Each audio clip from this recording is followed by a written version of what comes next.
I am reading a passage from a wonderful book written by Abimbola Adonia Delacon. It's titled, Under the Brown Rusted Roofs. It was a hot Sunday afternoon, the sun shining intensely as if on a vengeful mission. The people of Agbole Alabeni were relaxing in their homes, whiling the day away. The rooms were hot. So they were either in the ede of the house or the veranda because of the breeze that came in due to the cross ventilation of the backyard and the front doors. Some were sleeping. Some just laid there, while the older folks were reclining on their wooden collapsible chairs. Even the little children were peaceful when suddenly the atmosphere was shattered by a noise. I will not be the one to cook. It was Sikira shouting at the top of her lungs. Sikira was tall and thin and had the habit of jumping up and down whenever she was excited. I will not be the one to cook. If Iyalate cannot do it, that is the end.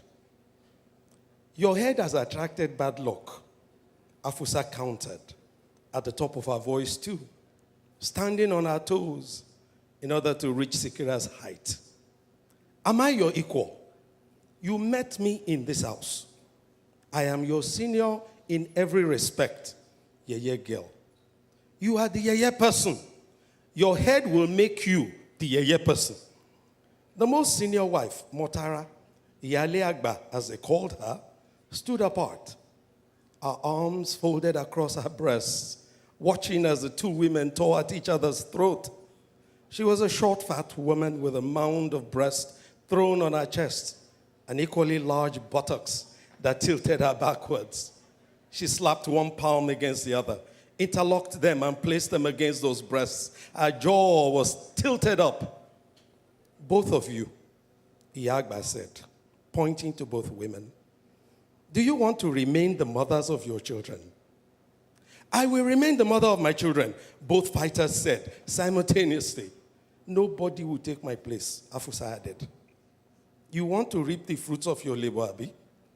I will reap the fruits of my labor, Afusa said, without looking at Motara. Iyale Agba, don't curse me.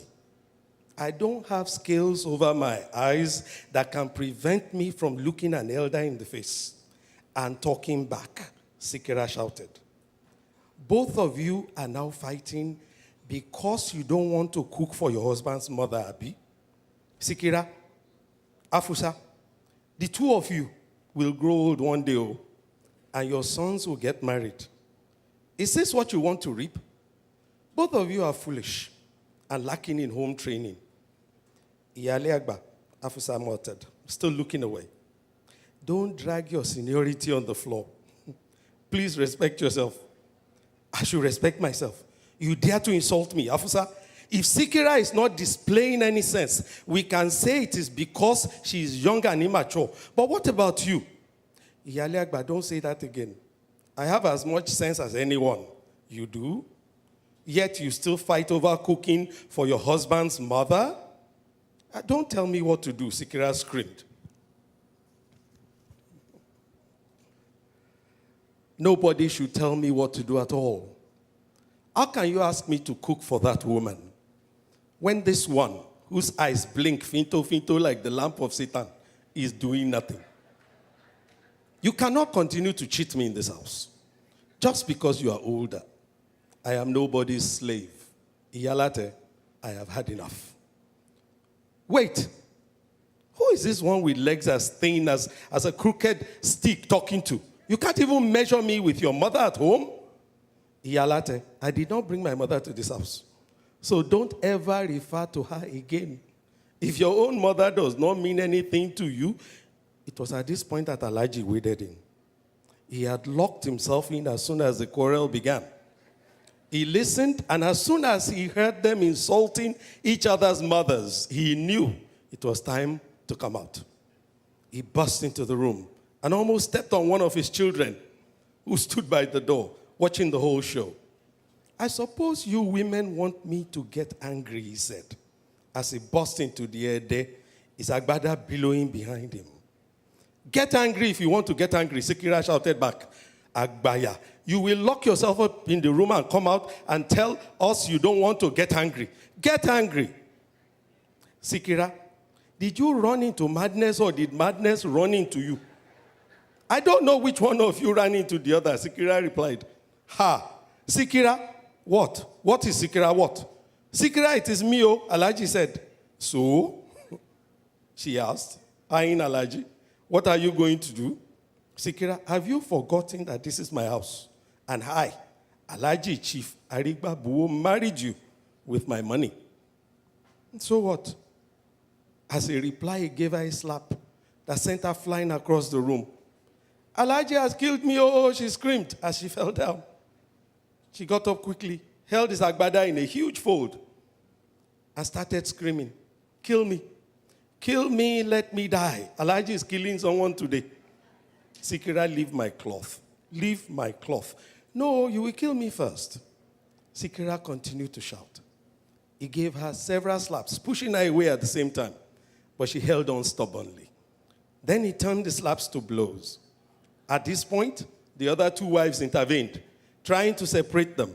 Sikira still held on tightly. Some other members of the Agbole rushed in and separated them. Sikira's face was swollen. She threw herself on the ground and she began to wail. My life is destroyed. I have married the wrong husband.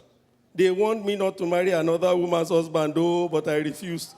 She rolled back and forth on the floor. He beat me because of Iyalate. My life is destroyed.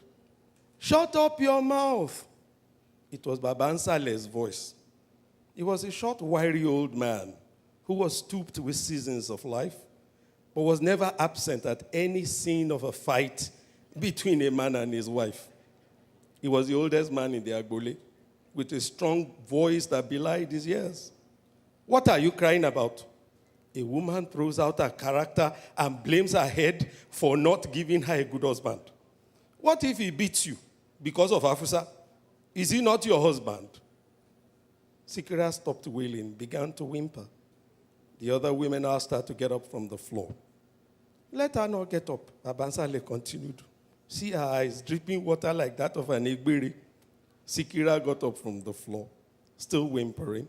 She picked up her baby that was crawling towards her, took the hand of the other one, who just stood watching her, and dragged her towards her room. Those who had come to separate the quarrel began to find their ways to their houses one by one. One or two women lingered behind. What are you still doing here? Baba Saleh shouted at them. A woman goes to the river for the love of gossip. Ha! Go home. Thank you.